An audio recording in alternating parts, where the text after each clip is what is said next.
that it's yes, and we're being recorded. You may have just got a notice there. So yeah, also a bit of housekeeping, because we're being recorded. If you don't want to be on the recording, please do switch your video off. That's fine, it's up to you. So yeah, a little bit about the Future Farm Resilience Project. It's a project that is in place and being coordinated by the Land Workers Alliance to support farmers in transition from BPS and help farms make their businesses more resilient. And the focus is really around agroecology and providing a series of webinars and toolkits and mentoring, as well as peer-to-peer networking and support to help with this kind of knowledge exchange and yeah, share the amazing wisdom of all of the farms out there. So you can find out more about the Future Farm Resilience Programme on the Land Workers Alliance website. In the webinar series, this is the second webinar, but it's the first of 3 that I'll be chairing on direct selling. And this is based on a toolkit that I worked on for the Pasture Fed Livestock Association, which brought together the knowledge from farmers in the network who've been selling direct to their customers, so meat and dairy. And yeah, we're very lucky to be joined by 3 of those farmers today.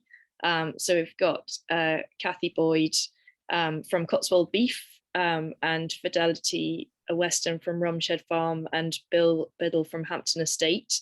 And together we're going to talk a bit about how to find your first customers, how to take orders, how to take payments, collections, deliveries, and then some of the regulation and sort of health and safety considerations that you might have when you're setting up your direct selling enterprise. So we're going to take questions as we go. So if you have a question, you can either, I think, raise your hand or put it in the Q&A section. And that should be, there should be an option, I think, in the bottom of your screen for Q&A. And if you have questions about that, please let me know if you're struggling to ask questions. You can also say in the chat, and we'll be checking that and making sure we get your questions. Yeah, just also to reiterate that it's being recorded. So if you don't want to be on the recording, turn off your video. And please, it would be great if you're not asking a question to keep your microphones muted as well. And I think you're all brilliant and have done, so that's great. So I'm going to kick off actually with saying a bit about my work that I did for the direct sales toolkit for the Pasture Fed Livestock Association. So we kind of brought together some considerations that you need to make when you start direct selling, and then also looked at sort of 3 different approaches for how you might set up, so kind of like a low investment sort of to medium to high investment. So I'm going to share a bit of that to set the scene before we then go and speak with our 3 amazing panelists and share a bit of their wisdom with you as well. So in terms of when you're setting up a new direct selling sort of enterprise as part of your farming business, location is something that's really important to think about. So where you're located, what are your closest towns and cities and villages? Roads, would your farm be more suitable for having collections so people can buy direct from you in the local area and come and collect?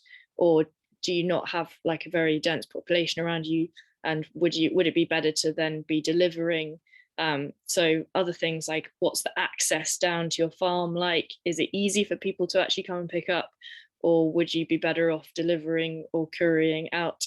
And the other thing to sort of think about the demographics, so starting to get to know who's in your local area and what your local community are like and who your customers might be. And also thinking about whether you want to sell on a sort of local or national scale. And I think in the end, we felt that if it was sort of suitable to do so, selling locally at the start would be easier, because it would be easier for people to keep coming back to buy from you. So that's quite a good place to start. In terms of time, it's important to think about how much time you've got and when you want to work. And because there are sort of key activities that are going to basically take quite a bit of time, and things that aren't to be underestimated are managing relationships. So it takes time to find the people that you're going to work with. So if you're selling meat, you've got to find a good abattoir and a local butcher, and maybe you might work with someone processing. And finding, sort of building those relationships takes some time, and then actually maintaining them is also quite time consuming as well. So that's one of the kind of key activities.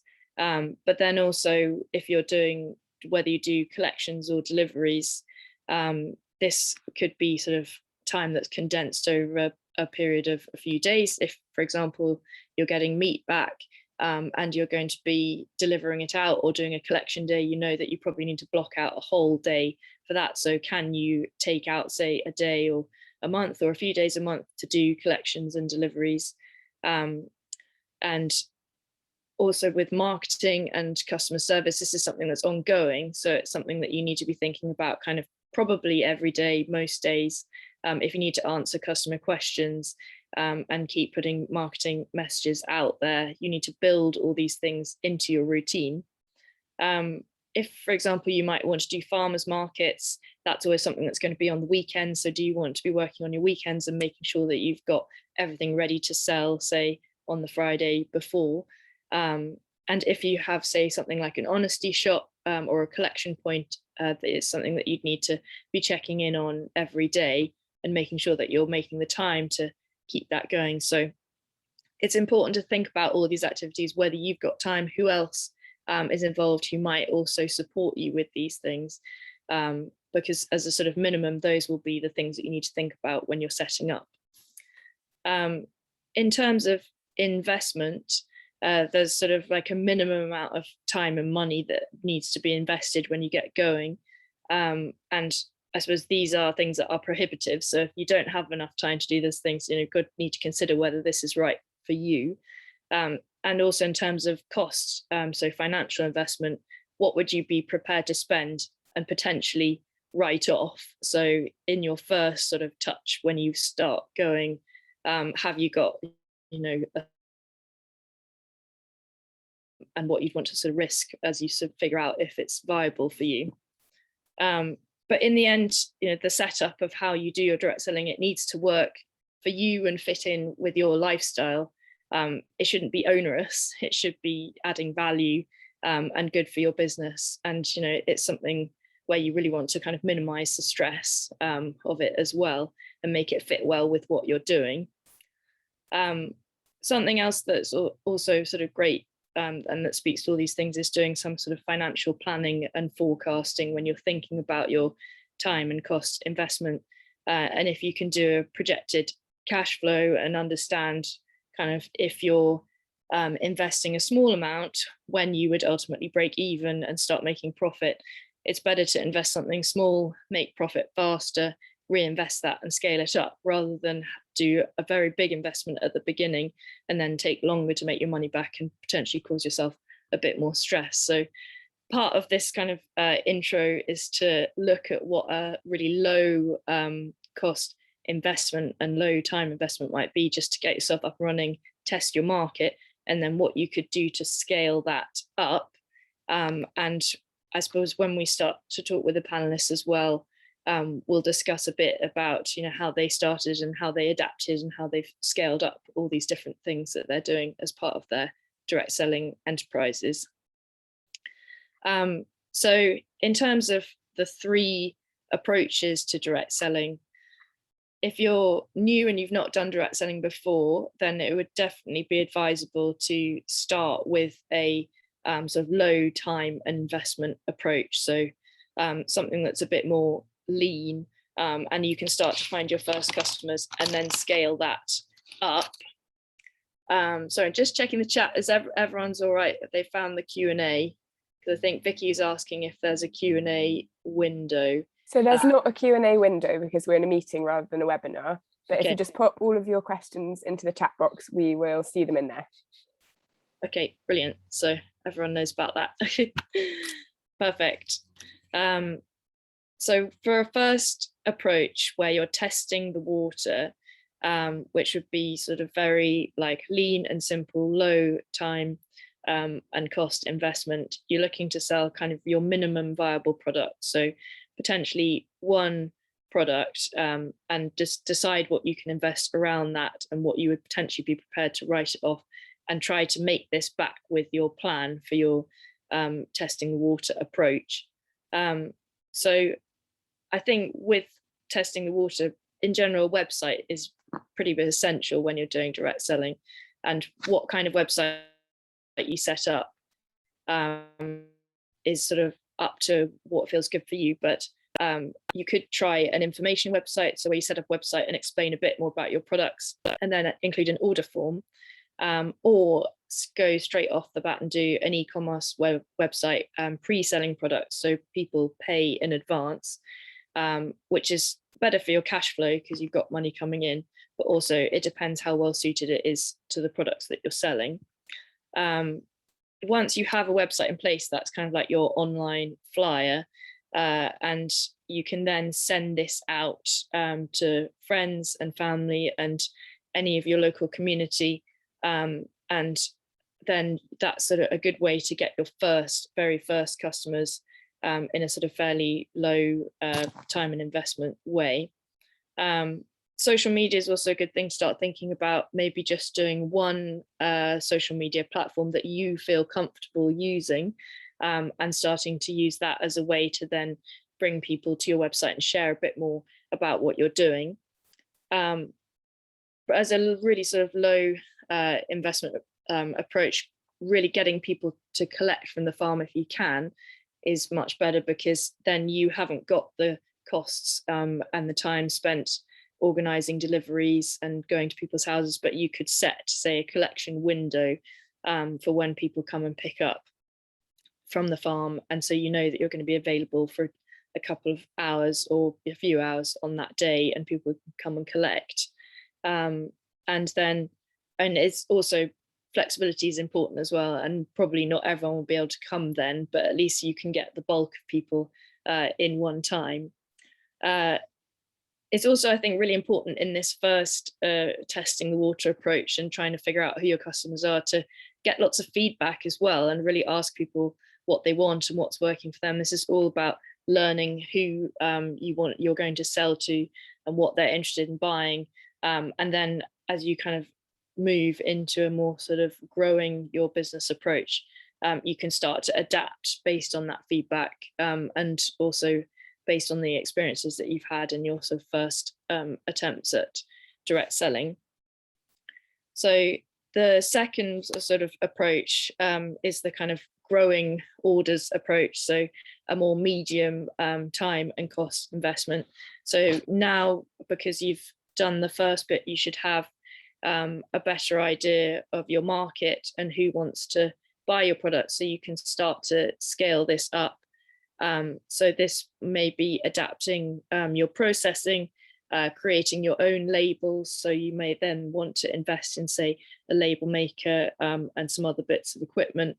And if you do want to maybe try processing other products, you can also maybe try renting bits of equipment from other people. So if you have tried selling sort of liquid milk as a very low investment approach, you could then maybe try renting, say, something to make ice cream, or looking for a cheesemaker who might want to make your cheese and then sell it on.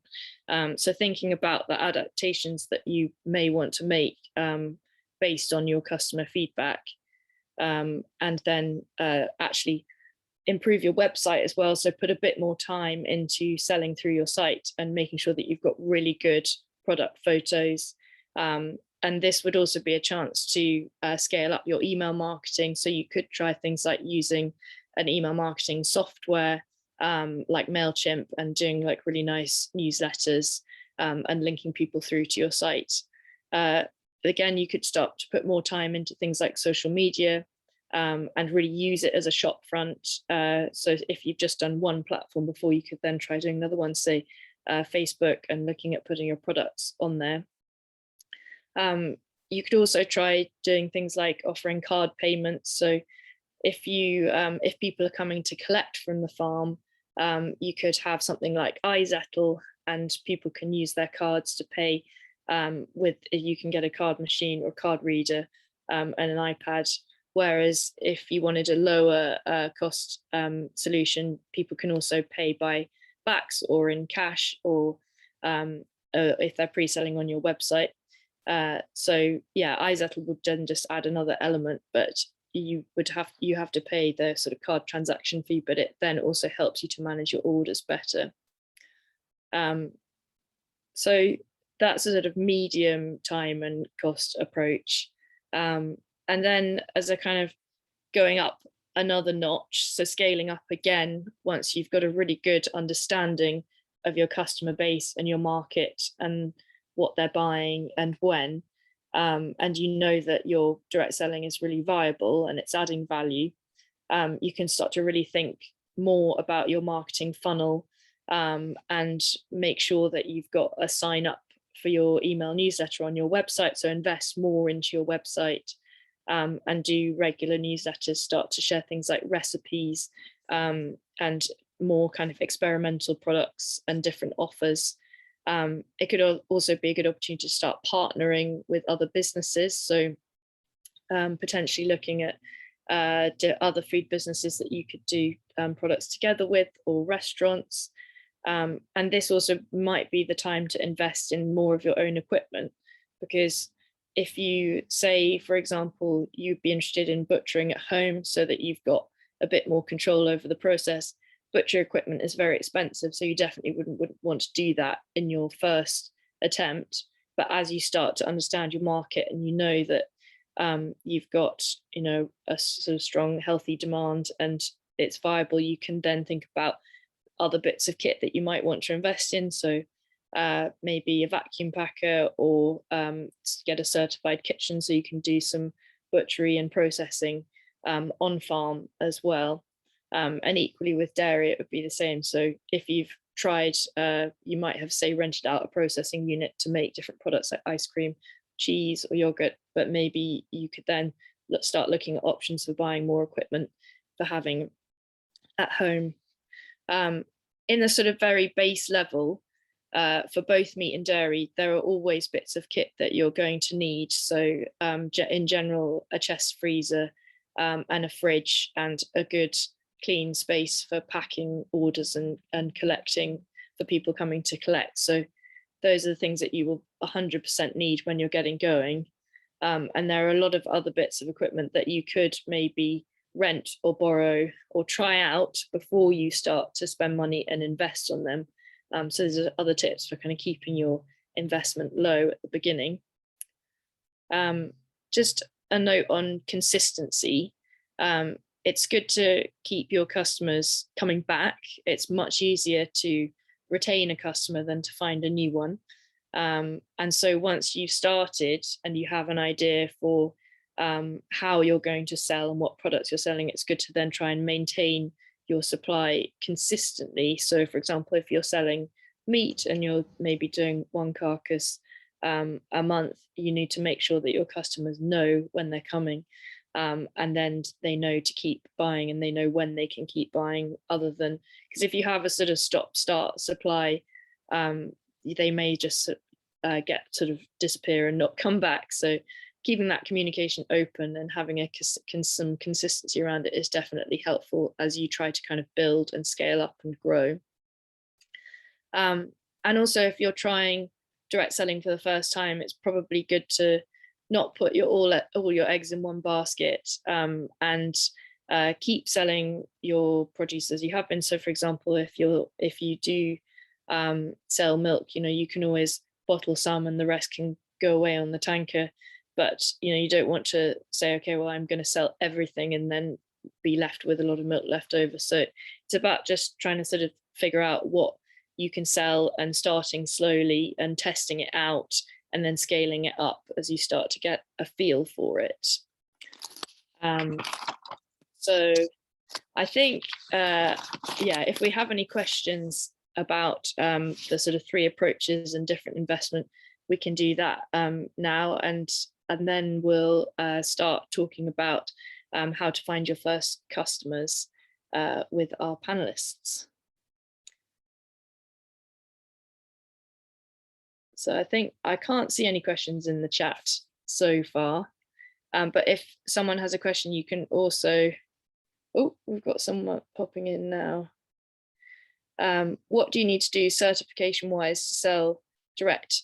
We're actually going to talk about that in the last section. So we're going to cover regulations and health and safety and how to register with your local council, because you will need to register as a food business. And talking about renting out processing units. So the reason I mentioned this is because a few of the farms that I've spoken to have been able to collaborate with other farms who have, say, set up their own certified kitchen and butchery. So you can start to look for other farms, or if another farm is, say, invested in a pasteurizer and a unit for making ice cream, you could maybe see if you could rent for a day rather than investing in it yourself. And yeah, we'll see also if our panelists have got any experience of kind of sharing assets and trying things out before they've got going. So if Kathy and Bill and Fidelity want to unmute now, we'll get started. So first of all, well, when you're setting up with direct selling, you can't do anything unless you've really got your customers to buy your produce. So I think we'll talk first a bit about how you found your first customers. So I know that all 3 of you are selling meat as your product, and so it would be great to hear from each of you how you found your first customers to sell your first carcass. So we could go with Kathy first. Oh yeah, and also, if you want, also it'd be great to introduce yourselves as well, and maybe just say a brief word about your farm and your business. Hello, welcome to everybody. I'm Kathy Boyd. I'm married to Ian Boyd, who is very involved in the PFLA. We live in the Cotswolds, and I am very involved in selling all the meat from our pedigree Hereford cattle. We're organic and we're certified pasture for life. Anything else you need to know? Thank you. Also, just one, Rebecca, I think Jimmy's just said are you on the panel today? That I'm so sorry, because I actually thought that you were joining us for the next one. So we've also got Rebecca Mayhew from Old Hall Farm, and it's really brilliant because Rebecca's selling dairy direct as well. And so thank you very much. I just hadn't realised that was you to be on the panel too. So if you'd like to introduce yourself quickly now, that'd be great. Hi everyone, I'm Rebecca from Old Hall Farm in Norfolk. So we've been set up selling direct meat and dairy for 4 years. We are members of the PFLA, and we do beef, pork, and obviously dairy as well. Thanks so much. And if we then have Fidelity and then Bill.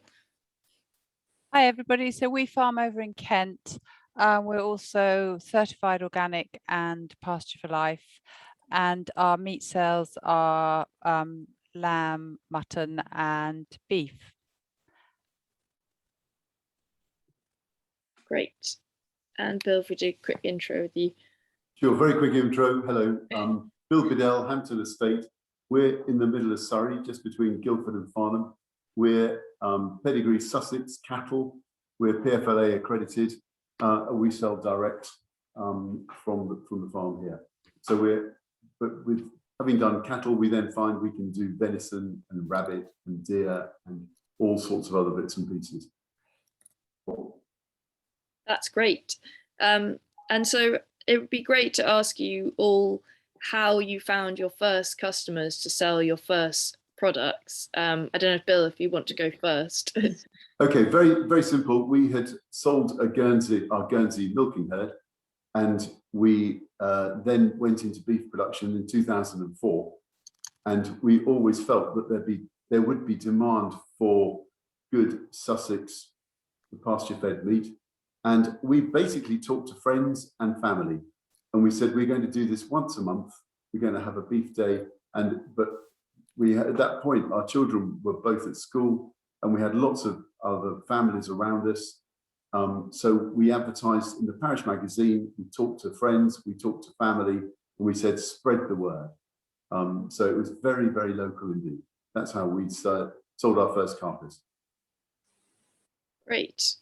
And Kathy, it'd be great to hear from you how you sold your first carcass. We were very similar, started in a very similar way.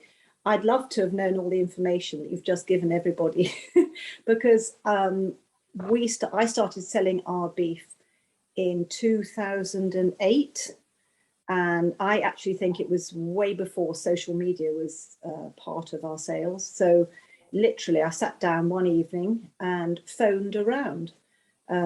Again, we advertised in Parish Magazine, so thinking local, and basically did it from the seat of my pants. I had no idea what I was doing. I had no idea what was on the carcass, but I refused to sell our beautiful cattle through local market, and decided we just wanted to maximize the quality of what we were producing and share it. And we've just actually had a question come in saying, at what point is it worth becoming certified as pasture-fed, grass-fed or organic? Were you selling as certified? Probably not PFLA, because I don't think it existed. Did it exist when you first started? I think it did. I think it was certainly in its infancy. I mean, Fidelity would probably put me right, but it was a massive draw because people were interested. They wanted to know, it's not difficult talking about something you're passionate about. And so we just told people what we did. We were open and honest, and we were organic. Our grassland was organic by then, and we were pasture for life. And people knew nothing about it. They had no idea what 100% grass-fed meant and how much better it was for us. So it was actually a learning curve for us, but we found people were interested. Great. Rebecca, it'd be great to hear from you how you got started, and when you got certified as well, and how that changed your direct selling. Well, we're not certified yet. That's on the list of things to do. I don't know quite where this year's gone. We were going to do it last year, but then last year happened. So I'm an incomer to farming. Effectively, I'm a surveyor by trade. So we started direct selling with milk in an honesty box at the side of the road, and then we've always had, well, my husband's always had pigs, so we started off doing pork. So once we knew we wanted to set up the little honesty shop, which we knew we wanted to go into something larger, we set up a social media account and started talking to people. And because we started off with pigs, we started from complete scratch with cattle, so it's taken time to build up any beef animals. So it was a case of putting a message out there to say, half a pig, quarter pig, whole pig available, whatever the date was. We collaborated with a local butcher. Anything spare we sent for bacon. So we had a pork freezer. So that's how we started out. And we still do from time to time say, even though we've got a bigger shop and a butchery, say to people, look, we're sending pigs this week. If you want a half pig, we can do a slight discount. Did you use Facebook quite a lot? I think I remember you saying that Facebook really worked for you as your sort of starting off point. Oh, social media is the devil, but people love to talk about food, and they love to talk about what they want to eat and what it's done and where it's come from and what it's eaten. And having that dialogue with customers at the very beginning is what sent us down that PFLA route, particularly obviously with the cattle. The pigs are soya free, our free range chickens are soya free, just because we've had those conversations. So you found people were getting in touch with you through Facebook a lot of the time to buy. Yeah, and people are desperate to have an input on their diet and what they can eat. Yeah, that's great. Fidelity, it would be great to hear from you how you found your first customers. So it was definitely pre-social media, I'd say. I'm not on Facebook and never have been. We did have family and friends, but I think the motivation to sell it direct was actually that we also producing pork and chicken, and no butcher would pay us the price we needed wholesale in order to make a realistic return, because we're competing against basically industrial produced meat. So I needed to get a customer base like that. On the beef, I completely agree with Kathy and the sheep that I didn't want to sell my beef and lamb into butchers, local butchers who would not necessarily declare that they were organic and pasture fed. So I felt fairly strongly that I wanted to try and do local sales. I did some leafleting, and it was completely useless. So if you're thinking of doing that, I wouldn't bother to do leafleting. And for us, the big thing was actually we did Open Farm Sunday, and I do quite a lot of talks and walks, and it was really just taking people for a walk around the farm, telling them about it, and then they say we'd like to have more, and they'd come and buy our meat. And actually I did it even before we'd got a decent website going. So when you said the website should be your first thing, you can do it without a website, but it takes a lot of emailing and sending the same message out to loads of people. So I quickly got a website up, and then quickly got a website up that, as you say, had an order form on it, and I could slightly streamline that.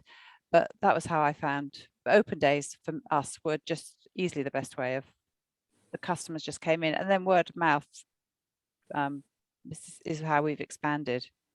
So it's pretty fair to say, I suppose, all of you had fairly local customer base when you got started, for sure. And it'd be great to hear from each of you a bit about who your customers are and how that, I suppose, has evolved over the time that you've been selling.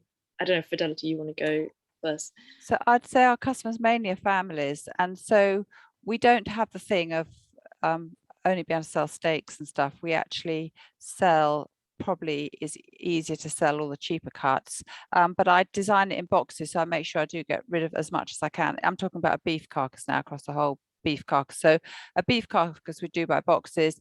The pigs, the lambs we do by a half or a whole lamb, and the pigs by ideally a quarter or a whole pig. And we definitely make it financially incentivizing people so that we know we're getting rid of, I'd like to get rid of the whole carcass. So I make that a really big financial incentive.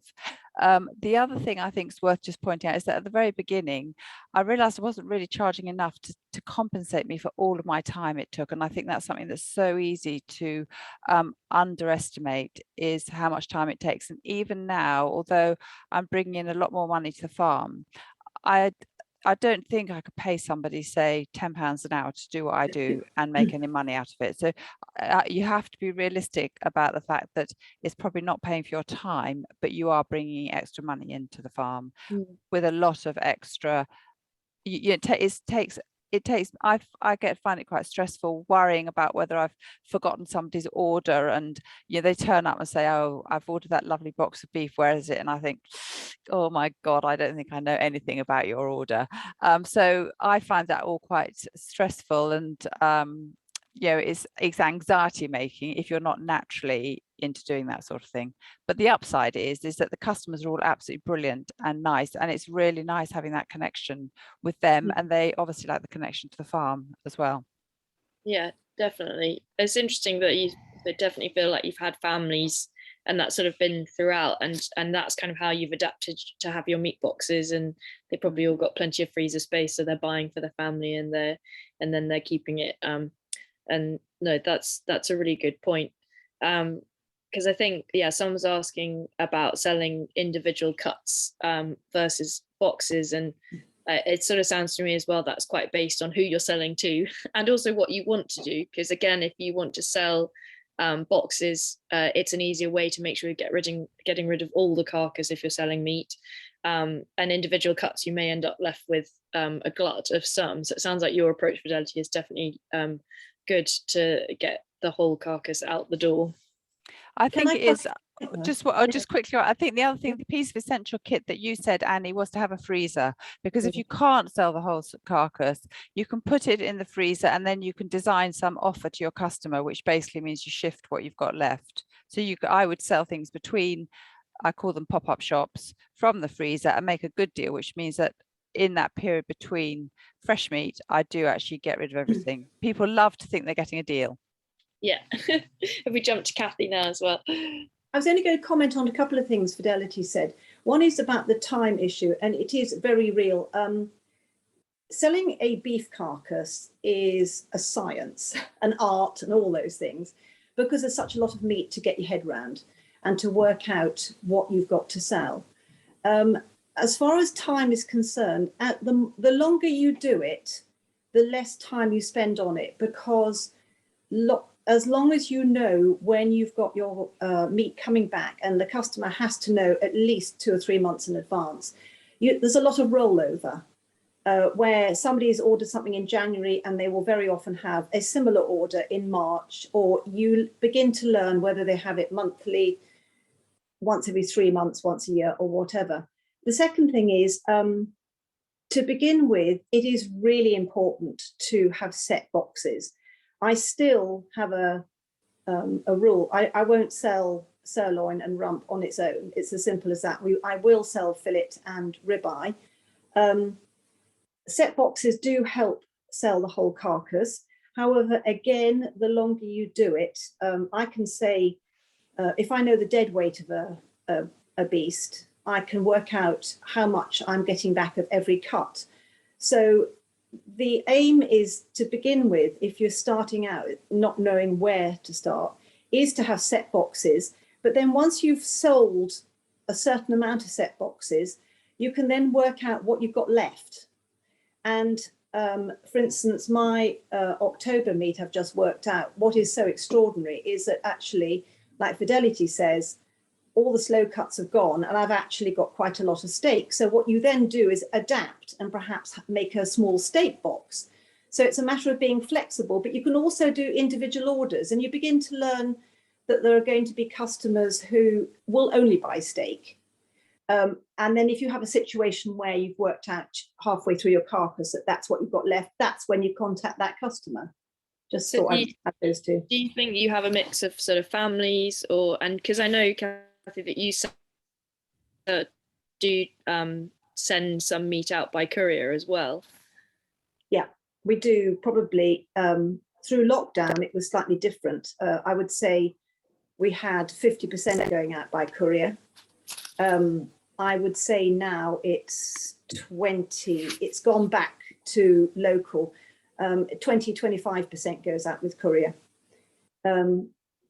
My other thing I add to is I've run a bed and breakfast for 26 years. I finished that now, but we picked up a massive amount of customers through the bed and breakfast. So you offered your customers a whole package, really. They came to stay here. Ian would give them a tour on the farm, which was free, and then they bought meat. And I've still got customers that I've had 14 years from that.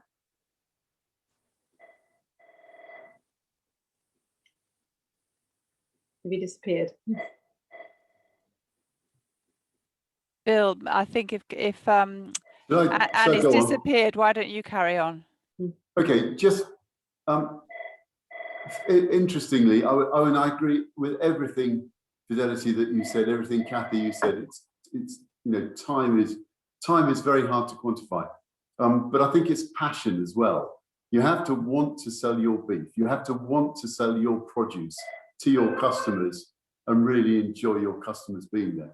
So we started right from the beginning with a beef party, and we sell once a month on one particular day a month, which is normally the last Friday of the month, and we ask everyone to come to the farm and to pick up their beef.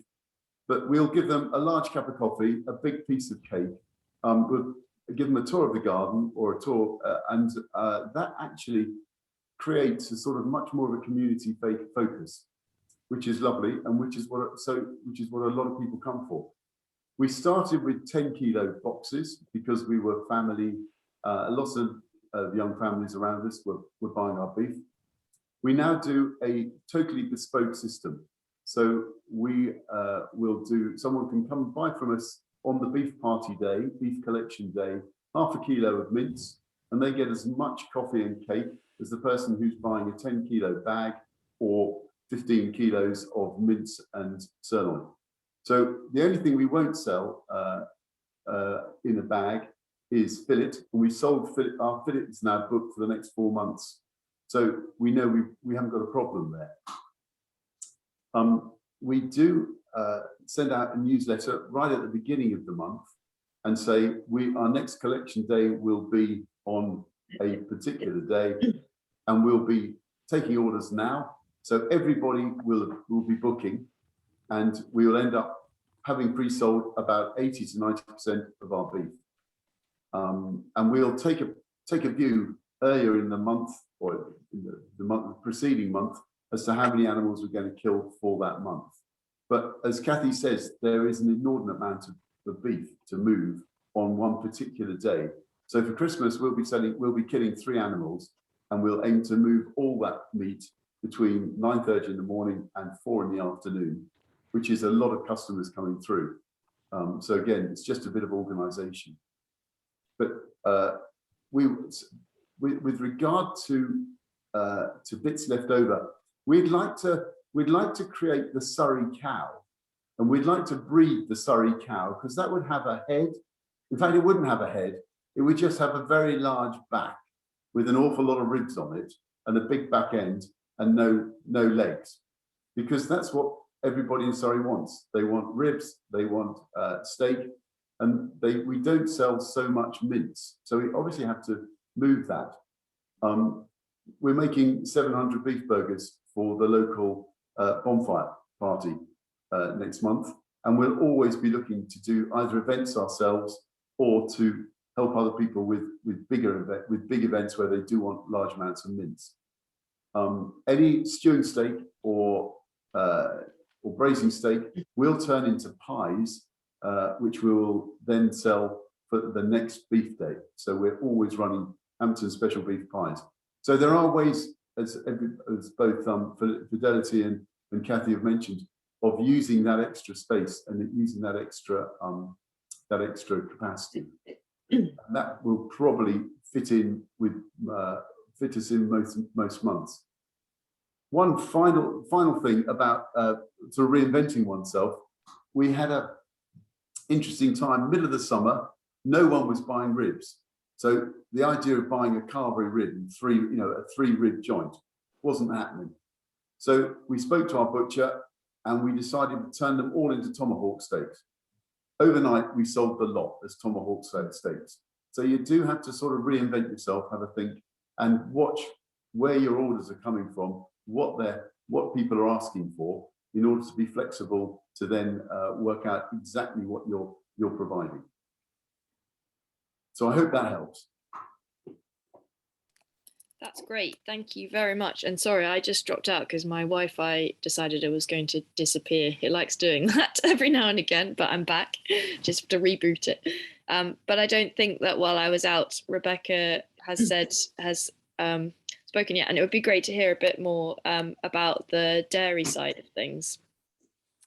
Yeah, there's some questions on the chat. I was just going to, obviously pork is a bit different to beef. Yeah, but I was just going to quickly go back to some of the questions on the chat. So we have instigated a sausage club, which is quite popular. Obviously, and for our beef as well, we have a little bit of a burger club going on. We also do pies. We started doing some ready meals as well. Lasagna and cottage pie, great way to get lots of mince to go through to clear up any end bits. We do sell frozen as well as fresh. And that was really popular even at the start. Actually, we do a bit of a discount, otherwise it ends up being dead storage space. But sausage clubs quite popular. It makes people laugh, I suppose, and if people think they're getting something a bit different as well. We do everything gluten-free, burgers, sausages, the whole lot, and that does get us a little bit of a specialist customer as well. So when we started, before we opened our big shop, meat price wise, we were trying to match the local butchers, and then it was easier to do a discount for bulk and discount for frozen. People don't seem to mind buying for the same price as they get from a butcher if they've seen it, been around the farm and spoken to the farmer. And someone asked about food, pigs and poultry being soya free. We buy Marriage's food for the chickens. Is it Marriage's? No, Allen and Page, their smallholder range, which is soya free, and that's, our customers talk to us about soy all the time. We eliminated it from the dairy cows' food very early on. They're now just on lucerne pellets. The pigs and poultry slightly harder. We grow oats, which are undersown with other plants, and they work well for both the chickens and the pigs, with some spare skim milk. So people are really, really keen to try and find something that they can believe in, and getting rid of soya has really, really helped. The first time we did Christmas, I was just going back to that investment in time. We had 2 days, I think, before Christmas collections. We sold someone else's local turkeys, and we did our pork for sausage meat and things. And similar to the beef party that Bill does, it was, mulled wine and mince pie, and try and make a little bit of an occasion of it, just to try and get that sense of community. We currently do 15% discount for frozen. I see that was on the chat as well. If I'm really desperate for freezer space, it goes up a bit. It just depends what's going on. I don't know if you wanted to talk about dairy really, because we mainly meat today. Yeah, well, I did. We were going to talk a little bit about dairy. I don't know how many dairy producers we've got on the call, but I suppose it would be interesting to hear a little bit about your dairy customers and who they are and how often they're buying. And yeah, if you we could have a bit of input on that. That'd be great, thank you. Yeah, so we literally started our little shop with a shed and 2 fridges. Started off putting 20 or 30 litres in the fridge at a time. We started with 3 cows. That's all we were milking. We're now milking, I think we put 37 through the parlour this morning, so it's grown quite a lot in 3.5, 4 years. We were surprised at how quickly people came up the drive, despite the fact we've got someone else selling raw milk within a 7-mile radius, because we've got jerseys and calves at foot. That does make people travel a bit further to us. A lot of passing trade, but a lot of people will travel. I've got someone coming to collect 30 litres tomorrow as well, so people will come and buy for the freezer. But it was a really good way to start talking to people and start that conversation and getting them believing in us.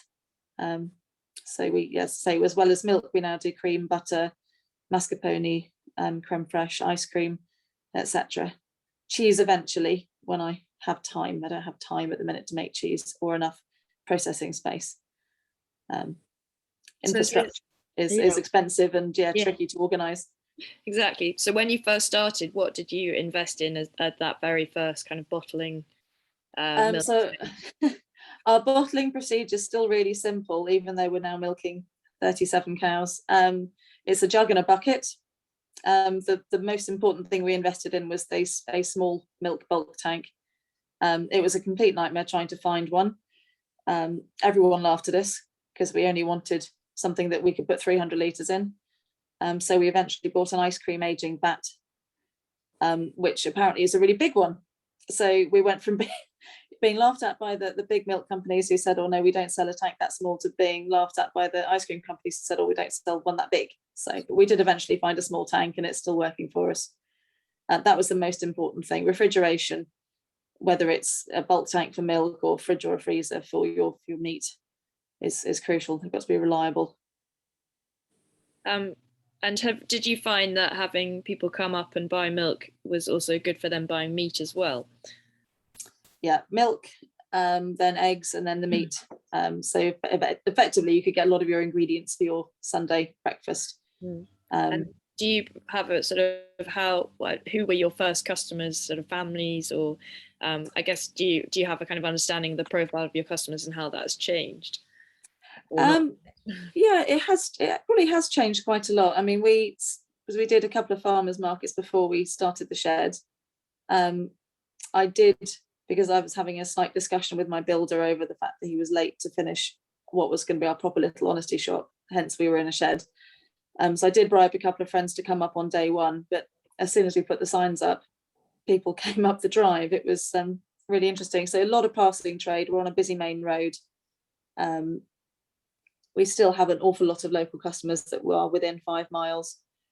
We do online sales of all the meat and the milk as well, which, I mean, on Monday we had 25 boxes.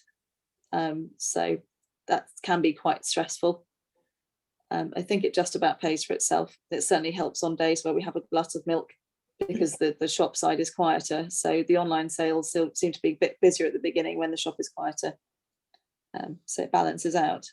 Yeah, so actually that kind of, I also wanted to ask each of the panelists about your website and kind of where you started with it and where it is now. So did you have a website when you first started? And how essential do you feel a website is to your business? Website is important. I don't pay it nearly enough attention, I suppose. The social media probably gets more attention because it's easier and it can be done from a phone. People like to see, well, the most important thing, if they want to speak to you, they need to be able to find a phone number, and that needs to be right at the top, which sounds like a really silly thing, but there are so many websites where it's hard to find contact telephone numbers. So address, phone number, email address, obviously is crucial. Pictures of what you're doing. If you're having pop-ups or going to farmers market, that's really important information on there. I mean, our website's woefully out of date. It's being updated at the minute. That they are important, just that basic information for people. Plus, if you can get it to work well with Google. And did you create your first website yourself, or did you have someone else do it, or did you use a tool? We had someone else do it, which is a double-edged sword, because of course now I want to do more to it. It's suddenly very expensive. I think had we had more confidence and done it ourselves, we might have been able to have more control over it. So you can build a very good website and online shop with Shopify. So in hindsight, we perhaps should have done that, but yeah, well, it's all learning and part of the adaptation. And actually that might lead me nicely into asking Kathy about your website experiences. I know that you did a lot of selling on the phone and you sort of now have transitioned more to a Shopify website, so it'd be great to hear about kind of how you started and how your website plays a role in your selling. As you said to begin, websites are essential. It saves you time. You can direct somebody to all your information in one fell swoop. So I don't even think we had one to begin with, but when we did have one, it was information, and I had somebody build it, but I could change it myself. You know, they were in blocks. I could add stuff and take things off. With lockdown, my daughter built a Shopify website in a week. We realized we had to sell online because people couldn't access the other avenues that we sold. It was phenomenal. It was absolutely phenomenal. She did a fantastic job. A few things to say about Shopify. It's very easy to do yourself, says she, who hasn't a clue what to do, but that's why you have children. So Steph built it in a week, as I said, and since then I've been managing it. Now, one of the main things about a website is particularly if you sell online, it has to be up to date. That nobody is going to bother buying from you if they look at it now and see that in August we have got etc. You've got to have your dates up to date. I manage that every other day. I'm changing dates, I'm changing amounts on it.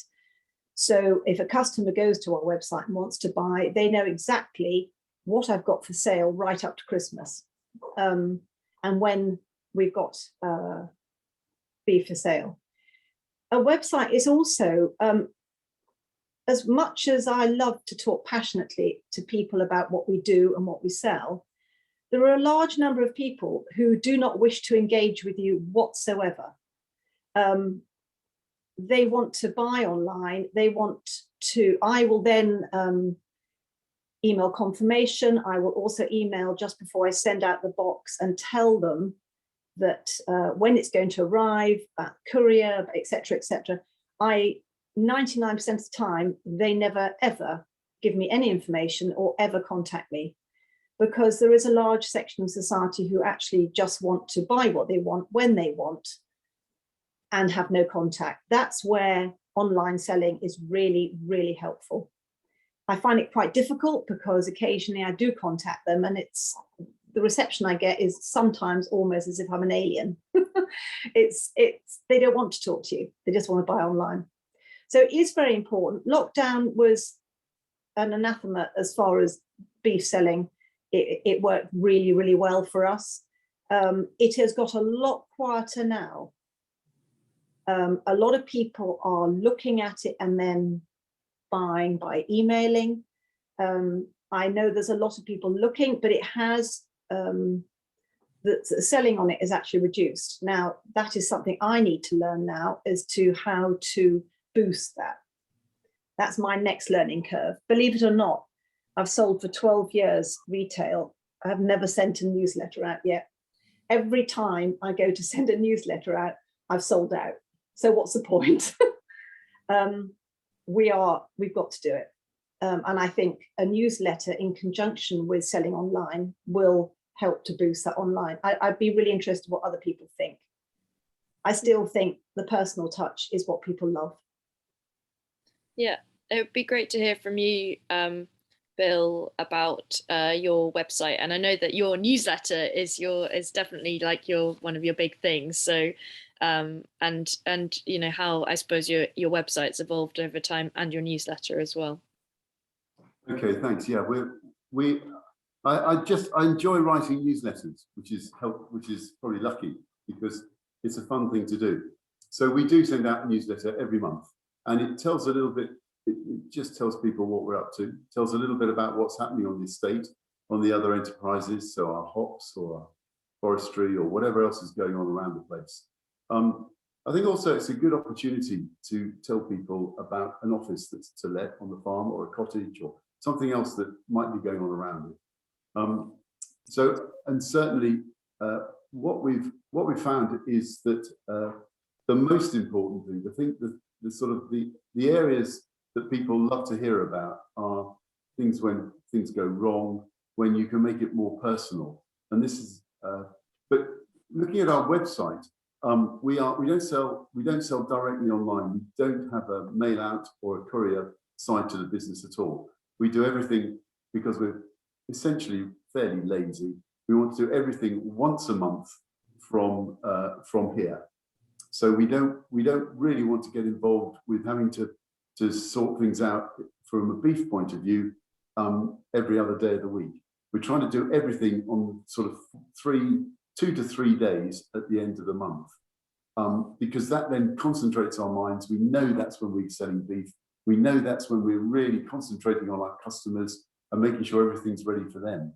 And that goes through, that works quite well. So we will be taking all our orders in on email, 99% of them. We will always ask people if they have any questions, any sort of beef related questions, just ring us up and we'll try and help. But most people will email their order in, and they will. And as Kathy said, though, the website is a fantastic opportunity to give everybody not only a history to the herd and a bit of context, but also to look at our price list and decide what they want. So in a way, we're looking for a slightly, for a relatively educated foodie customer, because they probably would like to know, they probably would like a little bit more than just thinking, oh, I'm going to buy a bit of beef today, where shall I go? They've been looking around, they've been looking for somewhere local, they've got that inherent interest. So that's helped us. Yeah, I do also like about your newsletter that it is personal, and you sort of sign it off from you at the farm every time, and you know that you've written it. And me with my marketing background also, I sort of know that when someone receives a newsletter and they feel that it really speaks to them and it's written by a human and not a robot, that definitely is really helpful. So giving it that personal touch and sort of connecting with your customers, I think is great. I suppose while we're on this subject, and you touched on how you take orders as well, it would be great to hear also about how you take payments for your meat. So whether people are paying when they come and pick up, or if they're prepaying. So we know what everybody's ordered virtually, but and it's a really interesting question, that, because up until COVID-19, we did everything. Well, to begin with, we did everything by check, and everybody just rocked up, gave us a check, and then most people said, "Hang on, well, you're the only people we pay by check to. So please, can we have a card reader?" We've got relatively good Wi-Fi, and we've got 4G, 3G here. So we got a sum up machine, and a sum up machine seems to work pretty well throughout the farm, which is great. So we use that. Lockdown came along, we turned ourselves into a drive-through, and so we couldn't then actually talk to our customers. We were doing a system of dropping a bag off outside the door of their car. They were picking the bag up. You know, we were masked up to the hilt, we had gloves on. We couldn't take payment.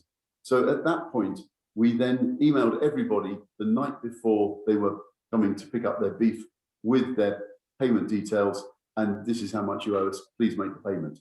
So most people had paid, when virtually everybody had paid by the time they came to pick up their beef. The real downside to that from our system is that you can't then upsell on the day. So if someone's ordered a variety of meat, and it just happens that we've got 2 tomahawk steaks and a couple of meat pies left over, the chances are the first person who arrives that day will buy those tomahawk steaks and a meat pie and would have bought those, which during lockdown we couldn't do. So we've now we're back to the old system. We're back to coffee, cake, lots of tea, lots of biscuits, and we're using the sum up card, which takes 99% of our payments. That's great. Yeah, I still have yet to come to Hampton Beef Day, but I like the sound of the coffee and cake. We look forward to welcoming you anytime now. Thanks. I don't know if we jump to Fidelity to hear it, because I know that you've got a super duper order form on your website. It'd be great to hear more about how you started your website, if you used a tool to build it, or if you worked with someone else to build it, and how it's kind of progressed. So we started off with a very complicated website, which was telling everybody everything I thought they should know about the farm. We ran that for ages. But when we started doing the meat sales, I used it very quickly as a vehicle for telling people everything they need to know about how to buy off us. And we tried out Google Forms. This was quite a long time ago, and they never really worked. So I would just get people to email me their orders. Then a couple of years ago, we decided to totally simplify the website, giving very little information about the farm, but hopefully giving a flavour, and focusing entirely on getting orders done through the website. So I used a system, I paid somebody else. It was very, very cheap, a few £100s. I knew exactly how I wanted it set out, but she set it up on Squarespace, which is some sort of system. I mean, I'm hopeless at these things, but as Kathy said, it's one that I can totally change and amend myself. And so we use her order forms, but actually now, if I was doing it again, Annie, I would say that so those order forms come through to my email, and I then write down a piece of paper all the emails. And really and truly what I should do is have an order form, and I guess this is what Google would do if I had learned how to use it properly. We should put everything into an Excel sheet, and then I could arrange all the orders in alphabetical order. As it is on the day, I'm rifling through tons of bits of paper with my scribbled things on. Nobody's in alphabetical order. It's quite chaotic. So if you're doing it again, I'd say definitely try and do it so that your orders can come through. And ideally, you'd also do it that they come through in a form that you could then quickly do a cutting list up to your butchers, because another thing that takes a lot of time, especially on the beef, much less on the half lambs because it's more standardized, but is to go through all the orders that you've got, and then in our case, we do a cutting list, which the butcher's got to understand, and that is me working out from my orders what I want him to do the whole carcass on. And actually that brings me up, Annie, to there's a couple of questions on the chat which I think would be really worth talking about. One was Felicity Stiles has asked about beef, Bill mentioned, I think, that he does 3 carcasses of beef at Christmas. And how does that work with the local abattoir at Christmas time? Well, I use a local butcher to do all of our chopping up. He doesn't want to do any butchery for us after the end of the middle of November, something like that, because he's too busy doing his own stuff. Worse still, this year, I'm actually not able to do any on-farm sales because all of our local butchers are so short of labour. They only want to do their own sales. So I'm having to sell my meat directly to butchers. But having said that, I don't actually much mind because the PFLA has done such an amazing job in the southeast of getting a decent price per kilo that, given all the work, I'm selling them to butchers who want Pasture for Life certified meat now, who are selling it as that, and I'm perfectly happy. But my customers are obviously not particularly happy, and I'm sorry not to be seeing them this year. So I would say, so then the question below is, what about butchering your own meat? So in answer to that question from Emily, I'd say that I always feel when I pay the butcher £300 for chopping up my meat, it's a lot of money, but then I know it's taken him a lot of time and he's packaged it, he's labelled it for us. There's a lot of people involved. I'm not a butcher. I don't have those skills. I don't have those facilities. I'm happy to pay them whatever they need to butcher my meat, so long as they do it nicely, and they do it very nicely. But we're still at the stage when, a bit like Bill, I only want to be selling meat every now and again. I'd rather sell 2 carcasses of beef and 40 lambs in one day or one weekend than having it on dribs and drabs. So a contract butcher works really well.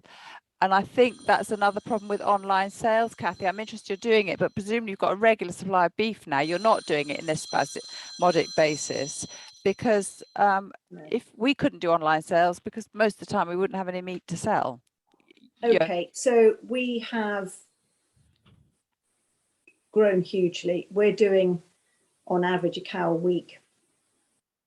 I do it in lots of 2. So we'll have twice a month, we have 2 back. So our numbers are huge. And I have a rolling system of getting everything ready on a weekly basis now. It's a full-time job, but well worth doing. And because I have dedicated my time to this, it is worth it because we've got a lot going out and it's all going retail.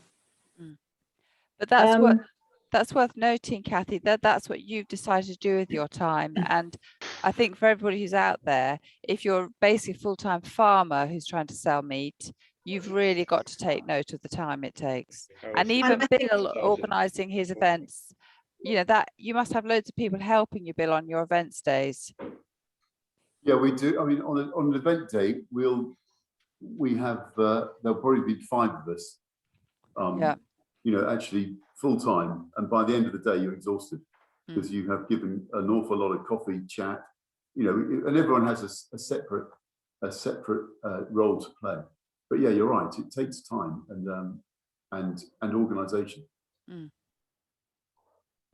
You have to be very organised. Even when you start out, it makes a massive difference if you decide what your system is going to be. And it can be really, the simpler your system, the better it is.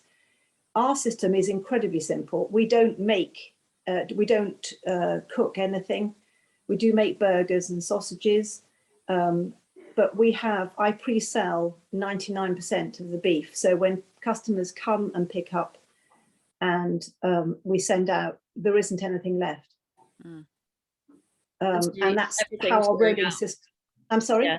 I was going to say, we did have a couple of questions about fresh versus frozen. Yeah. And I think Kathy, you send pretty much everything out fresh, which I think when you're getting started as well, it's good for your cash flow to try and pre-sell, get things out fresh.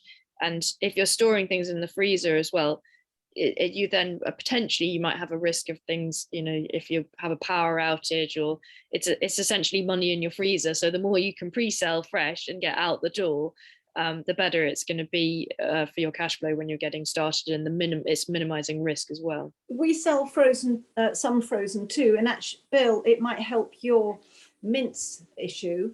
I do a 5 kilo box of mince, and that we sell a lot of that, and I sell it fresh and frozen, and it's advertised online whether it's fresh or frozen, so people know. And I shift a lot of mince that way, rather than selling a packet here and a packet there, and trying to encourage people to have, well, if you want 4, do you want 6? Just do 10 packets for a set price. It is slightly cheaper, but it moves it. Yeah, no, good point. It's really interesting, isn't it?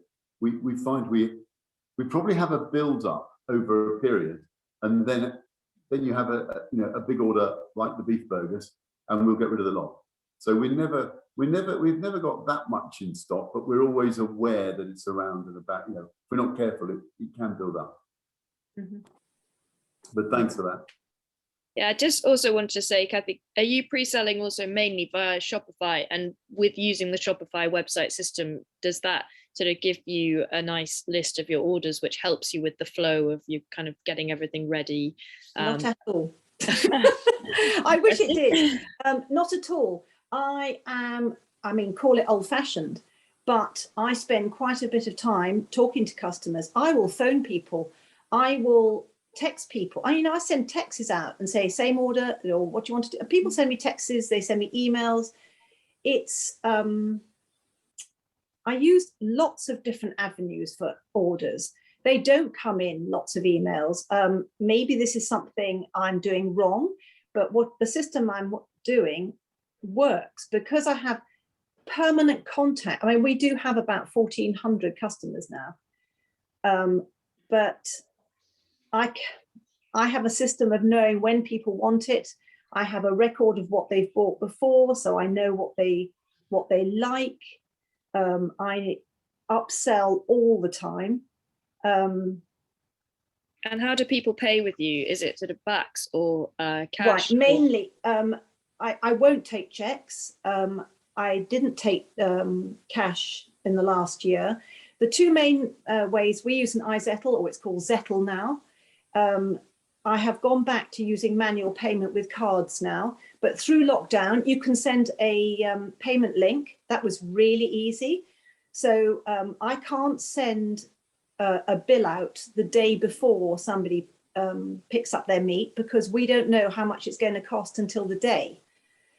So we start very early in the morning sorting beef, make up the orders, and then I was sending out either a text to say how much it was cost and for the people who are going to pay by backs, or I was sending a payment link.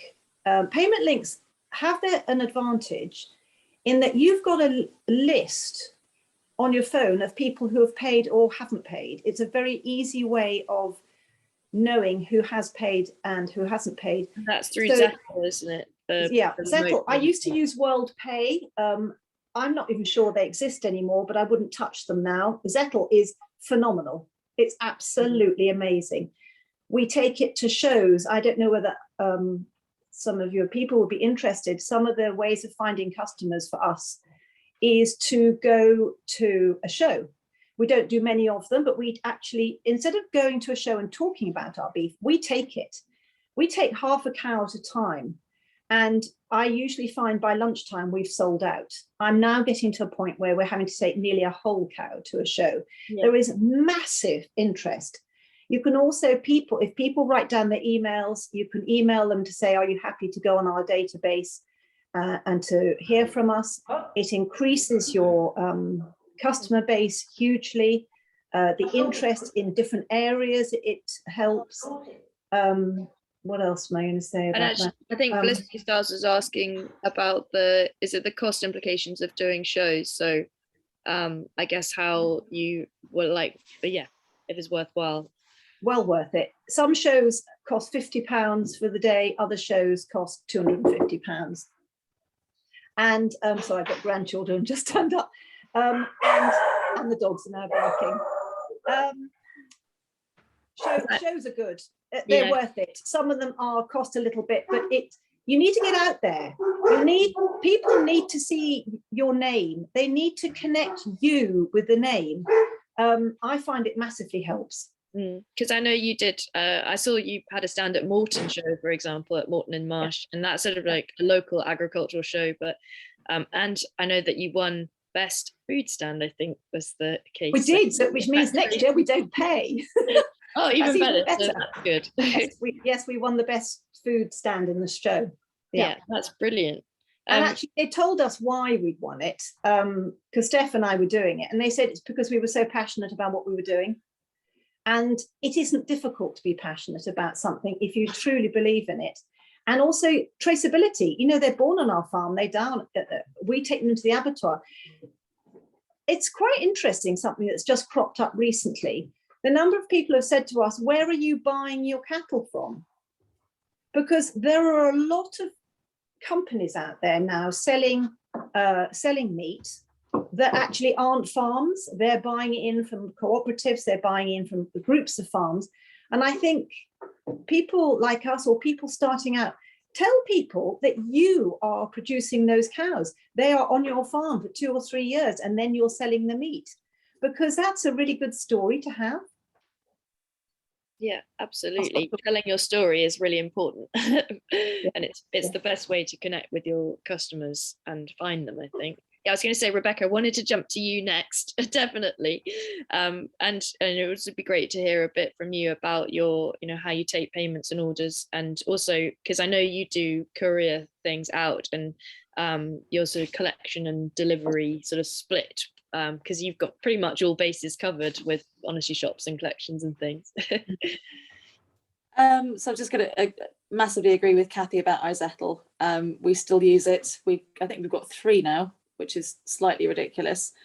Because one thing we did in lockdown was we opened a second butcher's shop. So we have the farm shop on site, and then we opened a shop in someone else's farm shop, which we still have. So we have an iZettle that we take to that as well.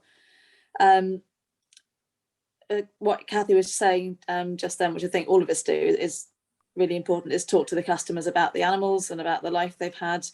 And it's that authenticity, as a word that we use a lot at the minute, that people can trust what you say, and you are what you say you are, and it doesn't change from one day or 1 week or 1 month or 1 year to the next. Your story is still your story. But you don't get that when you go to a supermarket. You don't get it a lot of the time when you go to most local butcher shops, because they have just bought in from the abattoir. If we can't supply all of our own beef, I buy a whole carcass direct from someone I know is as authentic as us, and who doesn't feed soya, etc. That's still really important, and none of that changes. So we still do the odd show. We would have done Aldborough Food and Drink Festival last weekend, but my parents had just moved to Norfolk, so everything's gone out the window. It's very stressful, so I'm really glad I had this to do this afternoon, because I've spent a lot of time plugging in computers for my dad. So I'd much rather talk about animals and what we do at the shop. So I've slightly lost my thread. So I say iZettle, cash we've taken all the way through, even in lockdowns. We have a lot of people around here that like to deal in cash, and I like to keep some cash around, because you never know when you might need it. We have been known to have the iZettle on the end of a broom handle when we did a few things. That was quite useful. But it's interesting, we've had a real change recently. People have gone to using quite a lot of cash. Card was king for a long time, but it's cash is very strong. Well, that's interesting. So it'd be great also to hear a bit about how your sort of collection versus delivery, and what the split is, and where you started with it, and sort of where you're going. Yeah, so we did a lot of organized collections to start with, and it's just a case of finding out when, trying to tie in everything from taking the animal to the abattoir, getting it packed, as at the time we didn't have our own butcher. We do now, desperately trying to keep hold of him, because everyone's so short-staffed. So I've got a lot of customers' phone numbers on my phone. If I ever lose my phone, I'm in big trouble. So yeah, organizing collections works really well. We set up a delivery route that we did in lockdown. I think we were doing about 100 deliveries a week. That's dropped quite a lot, but now people come and collect. So that was done via Shopify and also done via email. And for the collection point, how does that work? So do you have an honesty shop? Because I know you have a vending machine for your milk.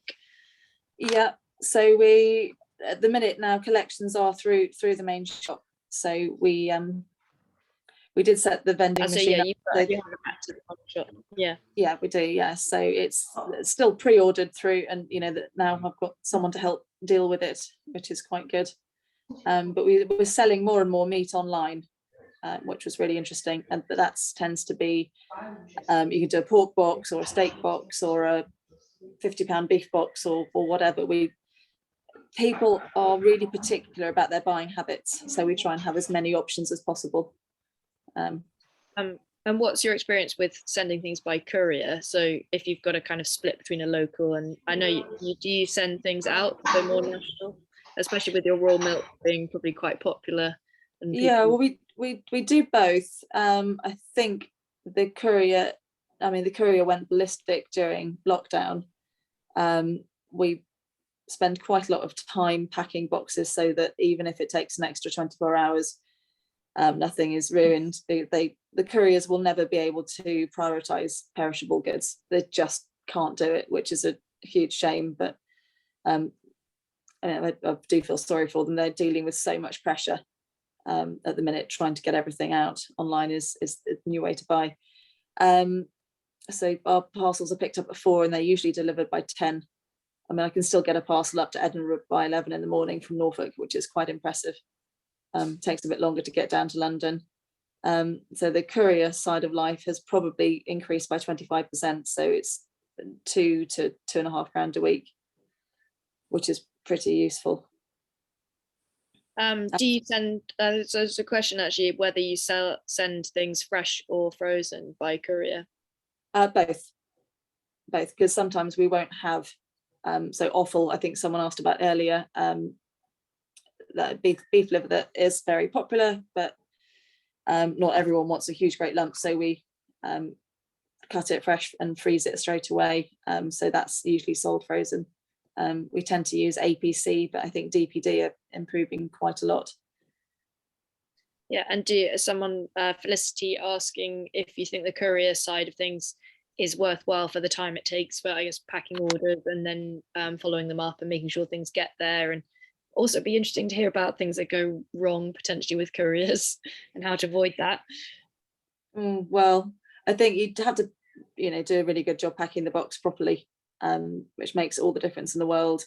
I think it is worth it. It only takes about an hour and a half a day. I say only, but if you're selling £400 or £500 worth of parcels out, an hour and a half is worth it. It's a bit like doing an extra couple of farm shops a week, but without having to get in the van. Things do go wrong sometimes. I have had to replace a couple of orders recently. Fortunately, not meat, it's just milk. Say just milk. When you're running out, it's never just milk, is it?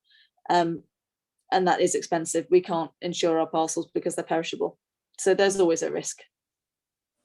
And I know with packaging dairy, like liquid milk, how have you found sort of the packaging and the ice packs and things that you need for couriering?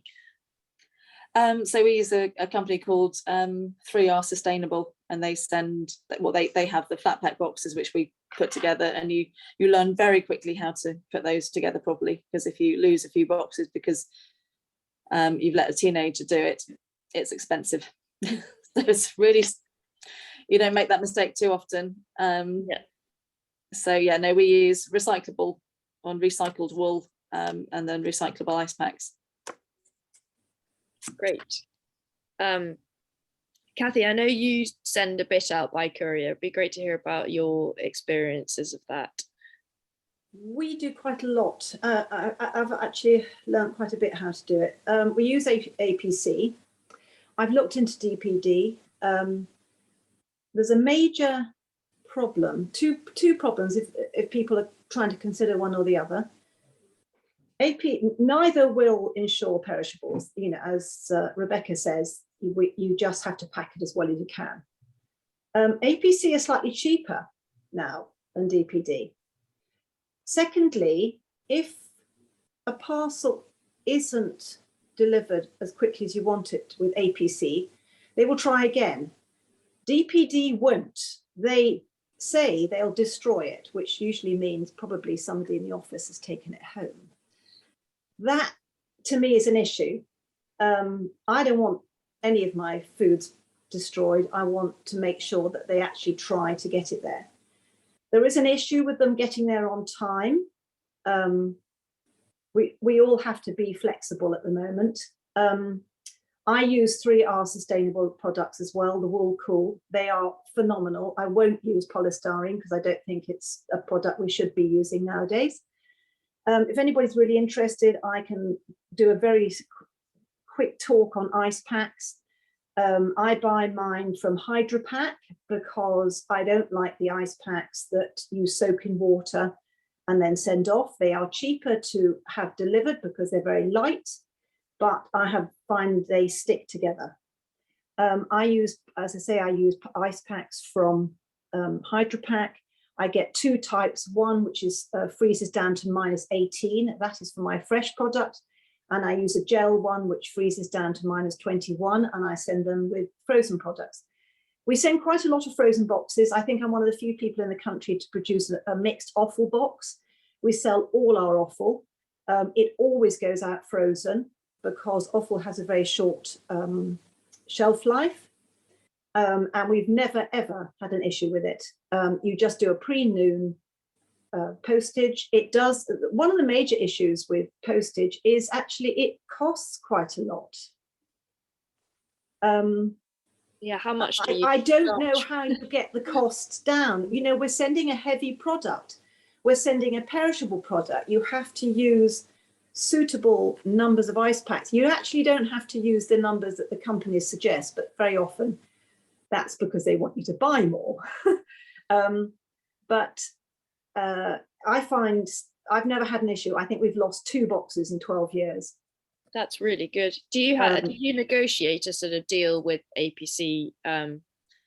PFLA had a deal right at the beginning, which we took full advantage of. They won't do it anymore. They stopped it about 2 years ago.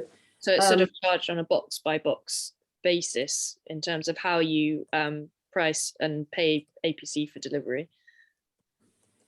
I work it out. You have to, it is weight. It's all on weight. If you can encourage people to buy together, that makes it much, much cheaper. So if you encourage people in a similar area to order the same time, even if you send 2 or 3 boxes, it reduces their costs probably nearly to half. So that's one way of doing it.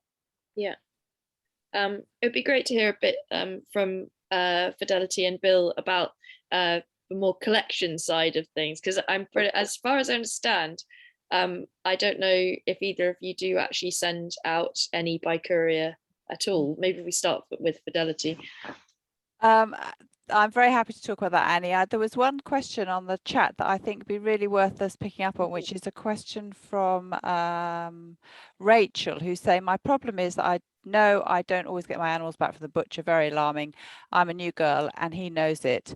And I just wonder if all of us on this call, we were all new girls or boys at the first point. And I can remember exactly that thing, Rachel, of you're not really knowing what to expect back from the carcass. And this business, even though it was our local butcher who was doing it, actually wasn't to start with, it was actually the abattoir, trust and everything else.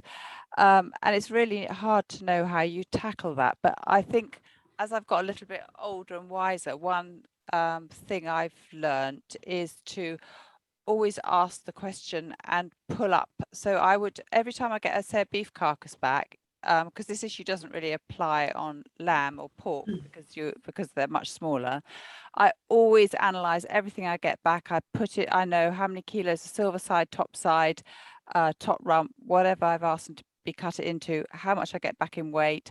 I look at that in percentage terms according to the dead weight carcass.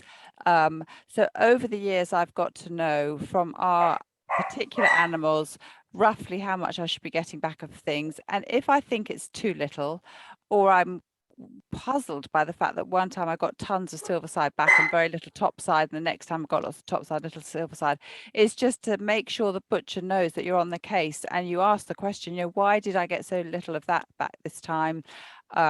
Mince is another thing. We actually sell tons of mince. Sometimes we get tons of mince back, and others it seems much less. And is it a different butcher? And I would just always ask them. And you do actually start to learn yourself. And I think you start to get a feeling about whether you can trust the butcher or not. But sadly, I think that's part of the learning curve. And the learning curve for me on all of this has been absolutely vast, all the way through. I feel that it's only by doing something yourself with your system that you learn by your mistakes all the time, and that I'm still learning new ways of doing it. So quickly on collections, to answer Annie's first point, like Bill, we did a drive-through on the way during lockdown. That worked brilliantly. No upsells afterwards. But actually, just going back to that point about upsells and selling the whole carcass, again, I think once you've built up your customer base, Kathy's painted us a picture of how she can ring people up as she thinks, right, I too know my customers incredibly well.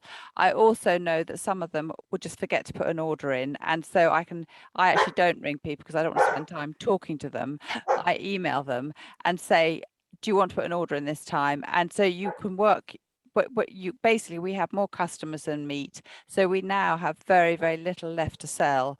And I could, if I want to start doing more carcasses direct from home and not the butcher, I could sort of turn on that tap by doing exactly what Kathy does, which is to just be in touch with people. So, on to pickups. I mean, frankly, I basically send out an email. We sell bulk. I give them a 2-hour slot on a Saturday and say, please come pick it up then. If you can't make it, let me know and we'll arrange another time.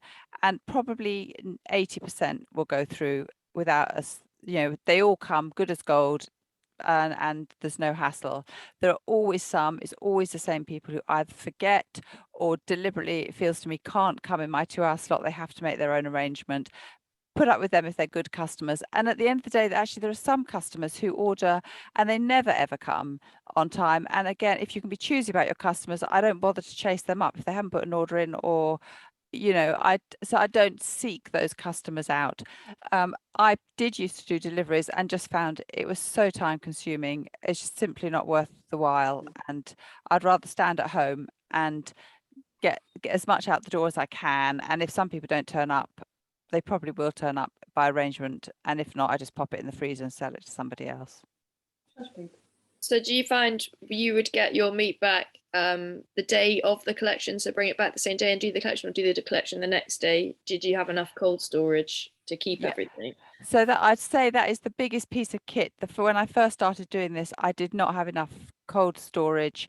We bought, we've got 2 walk-in fridges now, both of which I bought really reasonably. They were second-hand fridges. We know somebody who services butcher shops fridges. Butchers are always were then when we were setting up, wanting to get get rid of old fridges which are worthless to them. So I just put the word out to him, they wanted some fridges, and I think we've got 2 really nice walk-in fridges. So number one piece of kit is definitely have that, because you get on a carcass of beef, you get back boxes and boxes and trays of stuff. You need somewhere cold to sort it all out, somewhere with a bit of space. So 2 of us can get in the fridge. My sister and I do it. It's just big enough for the 2 of us. We weigh it all, sort it out, and then I do the orders. And then as I do the orders from one fridge, I actually put them into another fridge. So do that on a Friday, and then on the Saturday, everything's bagged up and labeled and priced up and ready to go. We'd actually, until very recently, we did all of our payments by backs. I totally trust all of our customers. They actually like the fact that I trust them. Even new customers coming along, I'd say just do it by backs when you get home. They like that. One of our kids said that was very old-fashioned and I should go for an iZettle. So I have got an iZettle, but I slightly resent paying the 1.5 or 2%. I know it's not very much, but given everyone used to pay me by backs anyway, why am I now giving 1.5% to somebody else? But some of our customers really like it, the iZettle. And actually, again, with new customers, they just pay by card, do the iZettle and it's done and dusted. So I can see that that's a good thing to have. But because we've built our business up very slowly over a good number of years, that trust thing is really at the heart of what we do. And so backs is fine by me, and I've never ever been let down by a single customer not settling their backs, even a new customer. So Yeah, doesn't that's cost you great. anything. Yeah, you must have so much, like there's so much trust there as well, and building those relationships. You know, it's obviously so. Trouble is, once you get bigger, you have to have the infrastructure yeah. where you're dealing with a lot of people you don't know. Yeah. So backs is the best thing to do. However, Mm. you have to, I couldn't do it with everybody. I would get so confused as to who's paid and who hasn't paid. You'd spend too much time looking at your bank account and checking it, you know, that I use a combination of the two because we're dealing with too many customers in a week. Yeah, so as you scale up, looking at other solutions. As you scale up, you couldn't rely 100% on backs, despite the fact that it is. And also, you have to, okay, I'm paying 2% or 2.5%, but as you scale up, it's the convenience, the cost is outweighed by the convenience and the quickness of dealing with the situation. Yeah. Yeah. It'd be great to hear also from Bill a bit. I know you've spoken a bit about your beef days and collections, but I suppose, yeah, why you wanted to do collections, and because I'm pretty sure that you don't do any deliveries, whether you've dabbled in delivery before but decided not to. We've never dabbled. No, we've never done any deliveries. We are basically incredibly lazy, and we didn't really want to do farmers markets when we set the whole system up. We thought people would like to come see us, and amazingly, it's worked. I think there are some interesting things from that. I would agree entirely with Fidelity's thoughts on customers and Kathy's. You know, our customers are fantastic. At the end of a beef day, we always say to each other, whoa, those are really lovely people. And because you've had a cup of coffee with them and you've been talking about beef, and it's their one point they get to come and talk to somebody about something that we're both passionate in. So they want to talk about the beef, they want to hear a bit more about venison. And we're very happy to talk, obviously delighted to talk about that. So it's a real sort of interaction, the whole thing. Someone described it as the best form of shopping. So, you know, this is so much nicer than any other shopping we do. I think so on that front, we try to look after our customers. So we'll have a specific farm walk for them, and we'll end up with supper with burgers, which it'll just be a day or an evening for that. And then we'll say, well, you know, if you'd like to put some money in a kitty, they'll go to a local charity. We had a venison tasting evening the other evening, where we just said to all our customers at the end of August, look, we're going to do a venison tasting evening. We've got a chef coming in. We're going to do we were selling hot wines. We've got a local wine company. We're going to do a few venison pairings, and we're going to split down a deer carcass in front of everybody. And we were slightly concerned whether that would happen, whether that would be a good thing. But 150 people turned up, and the feedback was just fantastic. And at the moment, our venison sales are going off the Richter scale. So I think to include customers, to do something bespoke for them, to make them feel special, just reinforces that whole thing from our point of view. And I think the other interesting thing, when we first started doing the beef side of things, we realized we just needed a brand. And I think a fledgling brand, something that you can all go to that says, this is what we represent, this is our brand, this is, we've got brand colors, we have aprons, we have caps, we have fleeces, and it all has the Hampton logo. It has something that people can identify with. And I think, again, that's really, really helpful. It's really recognizable as well. I think that's the thing, people see it and they know that it's you, which is great. I'm aware we've got 15 minutes left, and another thing we're going to cover is a bit about sort of standards and regulation and health and safety. And I can see also someone mentioning EHO in the chat. And while we've got you on the line, Bill, maybe if you could share a bit about, have you registered with your local council as a food business? Has your EHO been to see your setup, and how does that side work for you? Yeah, we certainly did. We registered right at the beginning. In fact, I think I'm a registered game dealer as well. But it happens. I think we get an annual inspection. We get 5 stars. It's very straightforward. We're not cooking anything. We are simply, as both Fidelity and I think Kathy are doing, We are taking meat in, which is vacuum packed from our butcher. We are simply taking it out of the butcher's crates, putting it into our own Hessian bags in the way that people have ordered. So there is no change in state of that meat. So we are a very, very basic organisation in that respect.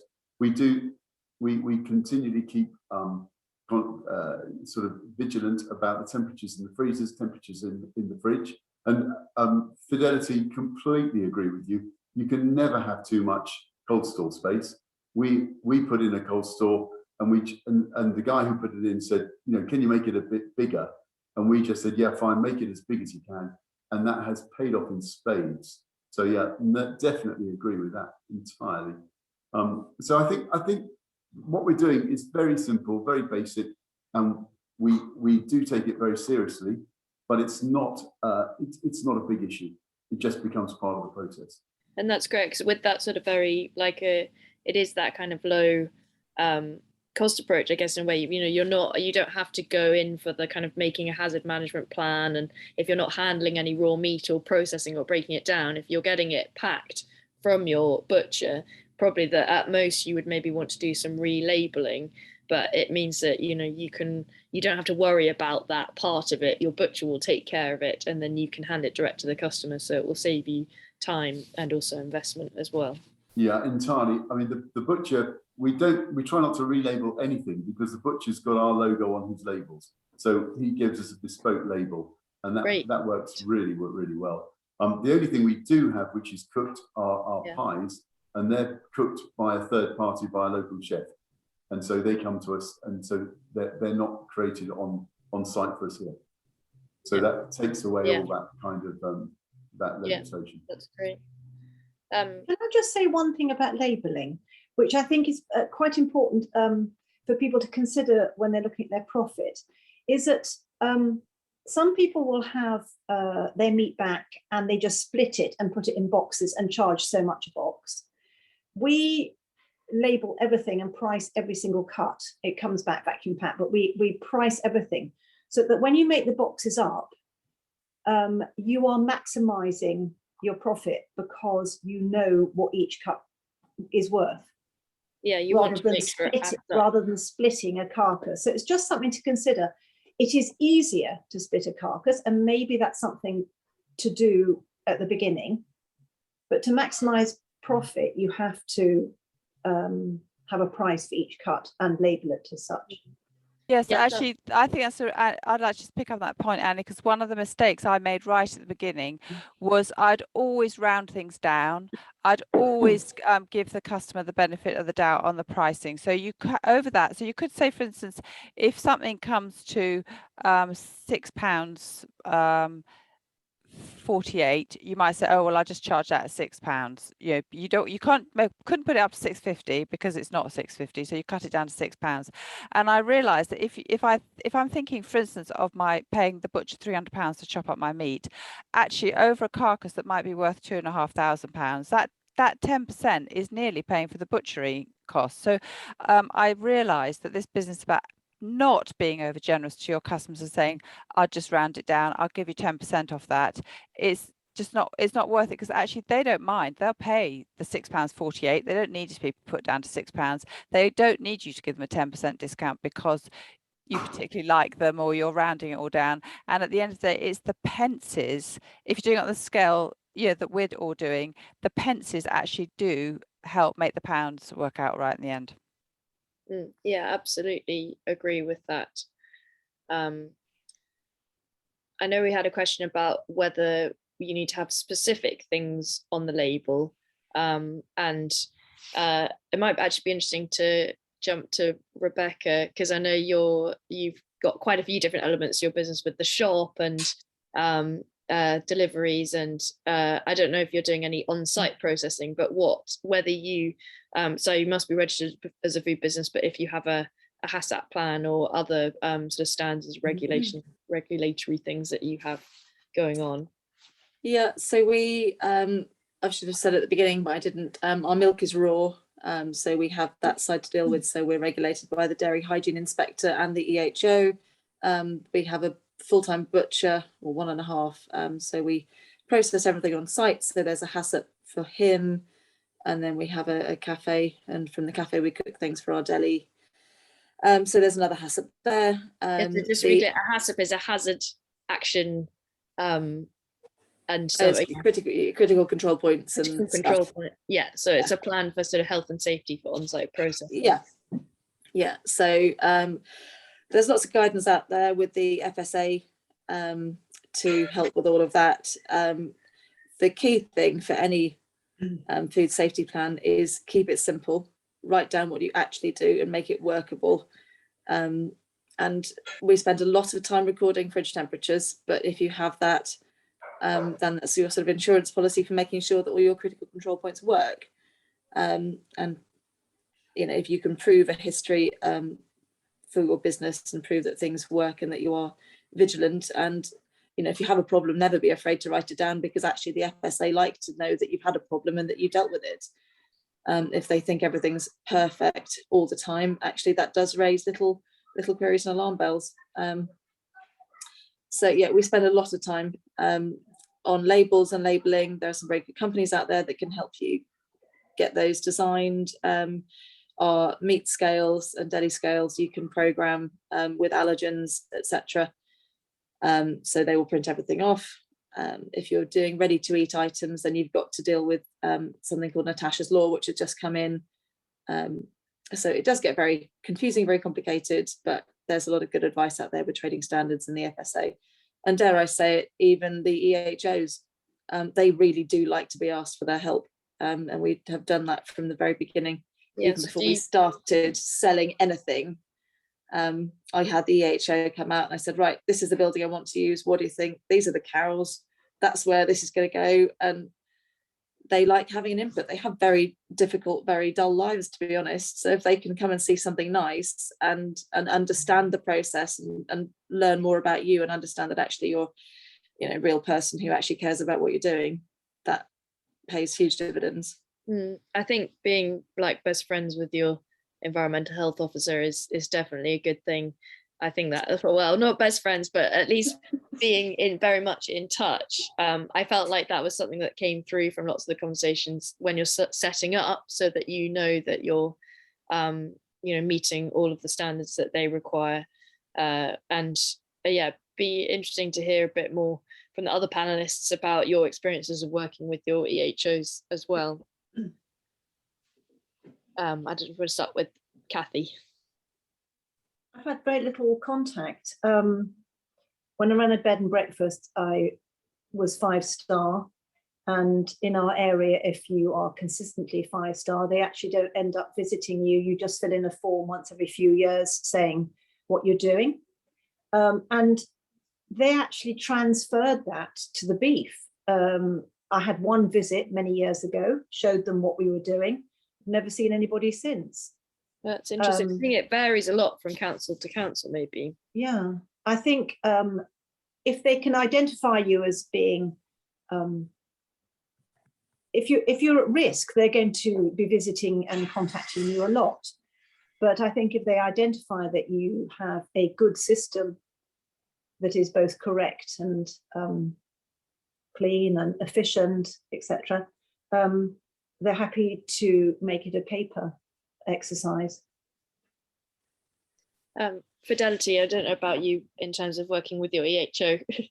Well, there's a story there which is very, very long, but basically I think, like Kathy, because we get in already packaged meat, they should have been very easy, but they were absolutely impossible, because we are on a private water supply, and they said they need to risk assess our water supply, and we need to spend £20,000 on chlorinating it, doing God knows what else to it. And however much I tell them that the only thing I used water for was to wipe down surfaces with meat that's in packages that have already arrived to us, that wasn't good enough. And in the end, I managed to get them to piss off by telling them that the times I was going to wipe down my sides, I'd go along to to my mother who lives in the village, she's on mains water, and I'd get some hot water from her and do it with that. I mean, they were just absolutely unbelievable. but they have never bothered me since, and they've never bothered me. I think because basically, as Kath says, what we're doing, no butchery on the farm, is incredibly low risk. So I guess it's a good lesson in being in touch with them at the start, finding out what they require and making sure you're jumping through those hoops. Even before you get started, if you know who your EHO is, then you can make sure that you, I guess, solve some of those things before you get into the inner workings of all the other bits of direct selling. It's important to register as a food business, because if they find that you're doing it having not registered, they'll make life a bit more tricky. Yeah, definitely. But I think it's interesting what Rebecca mentioned as well. I think with raw milk and milk in general, they do probably check on you more. It's a higher risk thing, I think, than meat. And particularly as you're doing on-site processing and you've got your HACCP plans as well, it's a slightly different ball game when it comes to food safety regulation. I'd be interesting as well in terms of insurance, if there's any insurance that is connected with your direct selling that you think is important. Kathy, I don't know if you want to start, or we're still with you. I know, actually asked Ian about this. We've got the NFU product liability, so we've got third-party insurance. As far as I'm aware, that's all we need to have, isn't it? Yeah, that's all. We've got that as well, Kathy. That's all that we've got. And I suppose you need public liability if people are coming onto your farm, in case there was an accident. I think both of those are very standard insurance things.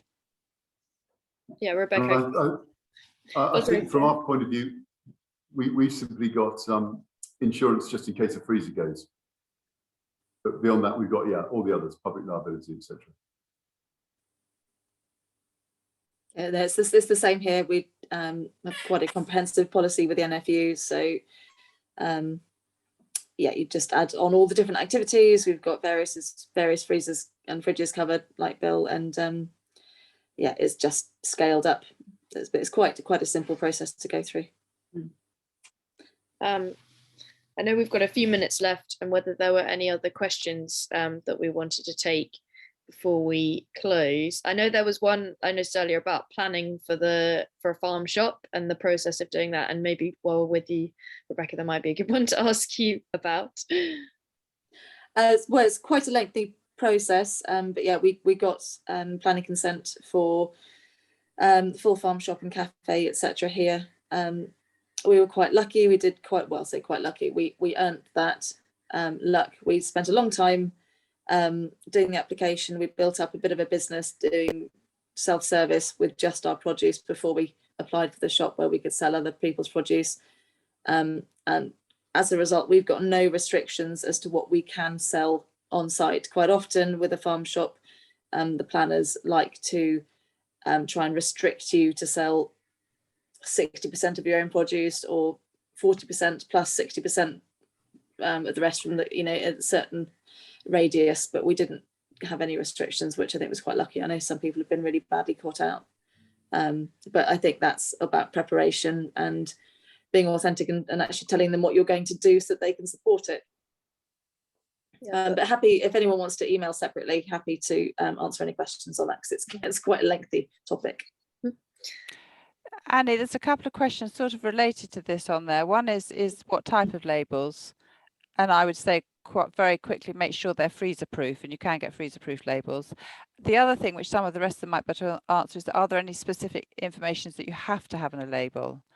And I can't actually remember how when I set up, our chicken labels, which was the first one, they had to comply with Soil Association standards, and that seemed to do it for the environmental health people. But somebody on the panel might have a bit more knowledge on that, what we actually have to put on it.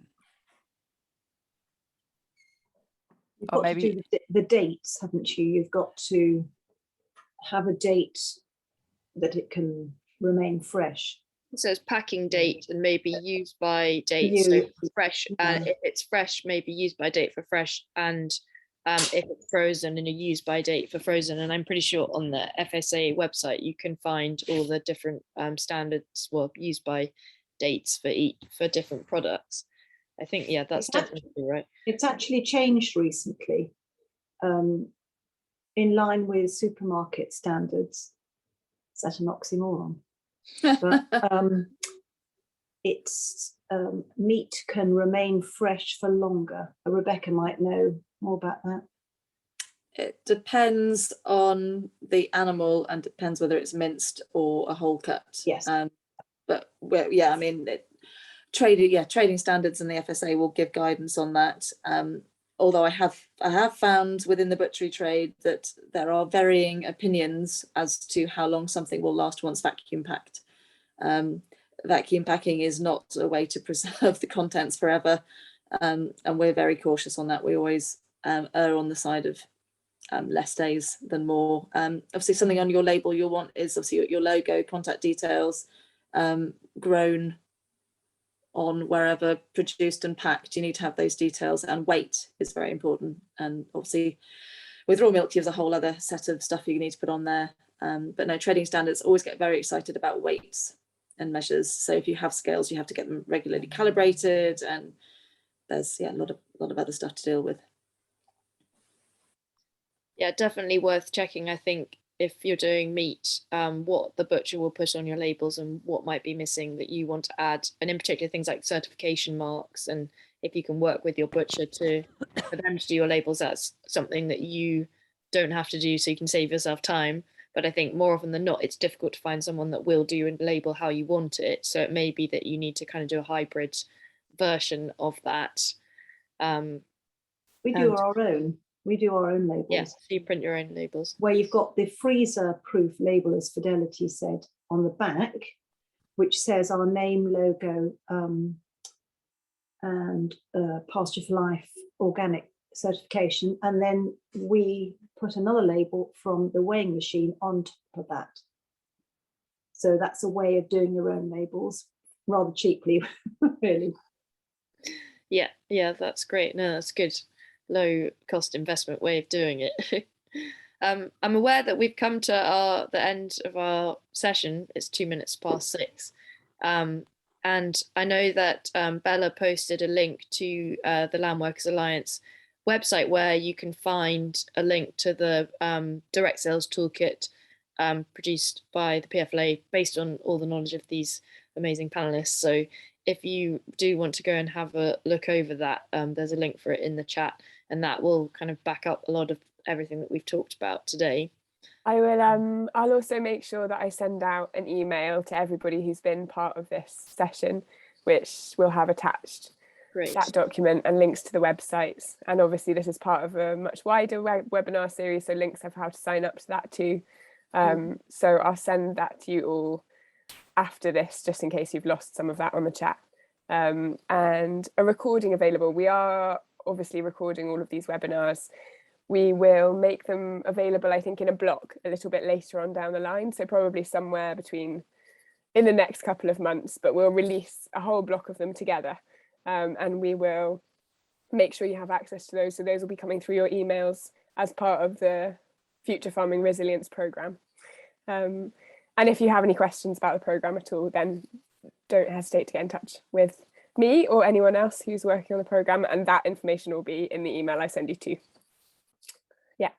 Great. Yeah, so I think we've got, in terms of webinars that I'm doing in conjunction with PFLA, we've got 2 more. So one next week, I think on Thursday, and that will be meat focused, and then another one the following week on the Wednesday, which will be dairy focused. So we'll dig in much more into the sort of actual logistics of setting up meat and dairy. And I think really all that remains is to say a huge thank you to everyone. Thank you so much to Kathy, Fidelity, Bill and Rebecca for joining and sharing all their amazing knowledge and years of experience, because it's just, really great to be able to share that with all of you. And big thank you to the team at the Land Workers Alliance as well for making this happen and working with us at the PFLA to turn the toolkit into actual interactive webinars. It's exciting. Thanks to everyone for joining as well. It's been great. This is the first time I've done a webinar like this, and I actually enjoyed it a lot, so it's good to see you all. And I think please do go and have a look at the toolkit and the resources and get in touch if you have questions. Thank you everyone for coming. Thank you, Annie. Thank you. All right, thank you everybody. Bye. Bye.